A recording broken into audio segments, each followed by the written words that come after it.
Tonight on WBOC News at 10 on Fox 21. As the summer season winds down, work for lifeguards picks up. Rip currents making this weekend very busy for beach patrols. Plus, ERIKA continues to cause destruction in South Florida, where the heavy winds are heading. Now, WBOC News at 10 on Fox 21.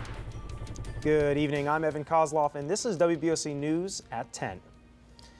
For many parents, this is the happiest week of the year. It's back to school, so this weekend was one last chance to get out there and enjoy summer. And where's better for that than the beach? But as WBOC's Bill Mitch tells us, as many people were relaxing in the surf and sand, conditions in the water made this weekend very busy for lifeguards. Between 10 a.m. and 5 p.m. Saturday, lifeguards here in Ocean City performed more than 300 rescues, mostly because of strong rip currents. Lifeguards told us they expected Sunday to be a little less hectic, and beachgoers told us those strong rip currents had them thinking twice about going too deep into the water.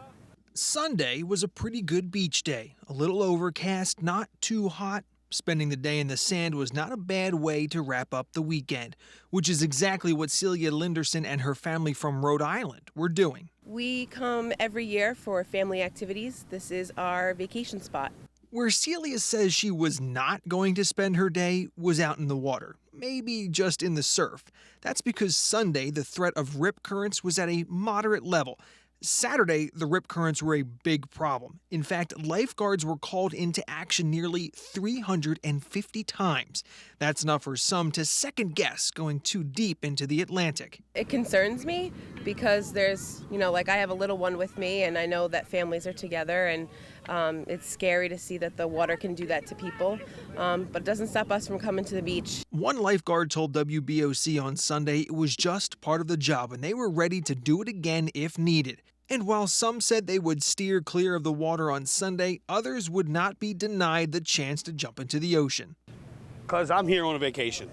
I'm going to get in the water, so that's what I'm going to do. Lifeguards just hope people are swimming responsibly and are mindful of the rip currents, so they aren't needed several hundred times in just a few hours. And whether the rip currents are incredibly strong or barely noticeable, the message from the Beach Patrol remains the same.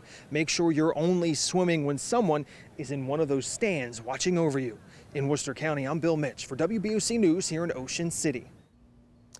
As Bill mentioned, the rip current threat was moderate this afternoon. Beach Patrol says lifeguards performed more than 100 rescues this afternoon in Ocean City.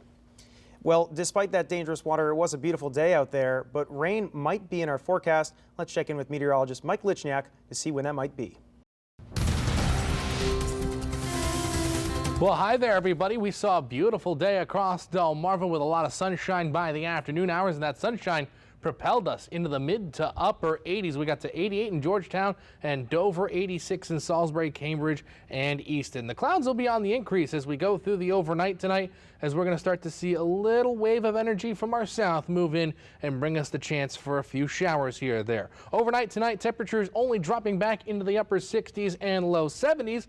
We'll give you a look at the full work week forecast, and it looks toasty in a few minutes. Moving on now, Virginia state troopers are investigating a fatal head-on collision in Accomack County. It happened this afternoon in Horntown. Police say the accident shut down Fleming Road for hours after the crash.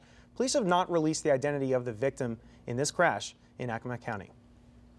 Crews responded to a fire at the recycling center in Salisbury just days after another fire at that same facility. Here's a look at the scene today. Fire crews responded to a trash fire at Eagle Recycling. Firefighters from Salisbury, Delmar, Hebron, and Parsonsburg were called to the scene. It took crews about 45 minutes to get the fire under control. On Thursday, crews responded to a fire at the same facility. Chopper 16 flew over that fire. Salisbury Fire Department's Assistant Chief James Gladwell tells WBOC that today's fire was in the same spot at the facility. Gladwell says though it's uncommon for a fire to rekindle 4 days later, it could be the case with today's flames in Salisbury. In Sussex County now, troopers are investigating a shooting that left a 2-year-old injured in Ocean View. Police say 38-year-old Joseph Jenkins Jr. shot his daughter in the left leg just after 1 this morning. According to police, Jenkins reported his gun stolen Saturday night and then went to a friend's home to get another gun. When he returned home, police say Jenkins was showing his wife the gun when he pulled back on the slide and let it go. A bullet fired and hit the little girl in the leg. Jenkins is now charged with assault, endangering the welfare of a child, and possession of a firearm during the commission of a felony after this incident in Ocean View. A Talbot County man is behind bars after a shooting in Laurel last night. Police say 31-year-old Lee Harper of Trapp, Maryland, fired a shotgun through the door of a home on 8th Street with several people inside. Police say one of the victims was crouched behind the door, but luckily the shot missed. Harper then returned to his vehicle and sped off, driving on sidewalks until he was apprehended. Police say Harper was intoxicated at the time. He's charged with second-degree attempted murder and DUI, among other charges, after this incident in Sussex County.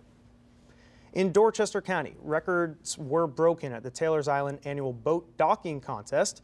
This year, the #1 spot went to Benny Horseman from Madison on Tough Luck 2. He was able to dock in just 21 seconds and even got a bit wet hooking that last line. That's believed to be the all-time record. Kids can participate as well, and this year, Hayden Wilson on Buck Wild out of Tillman Island was the winner in just 37 seconds.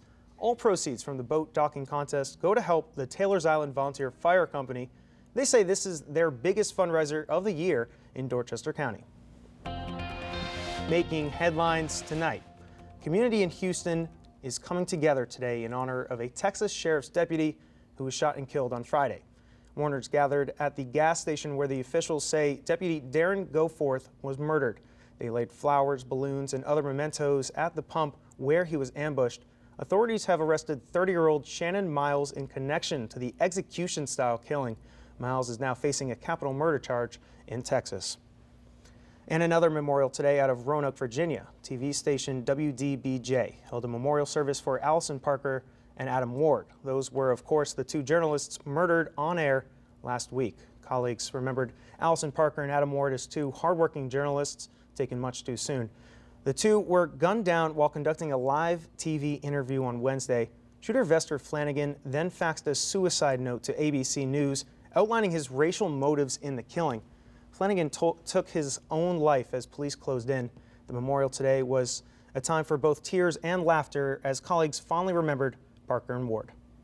Adam and Allison saw as their mission to awaken us to what was good and fun in life. I want to play softball with Adam again, and I want to see Allison dance. And I will, in the wonderful memories they gave me, they gave us.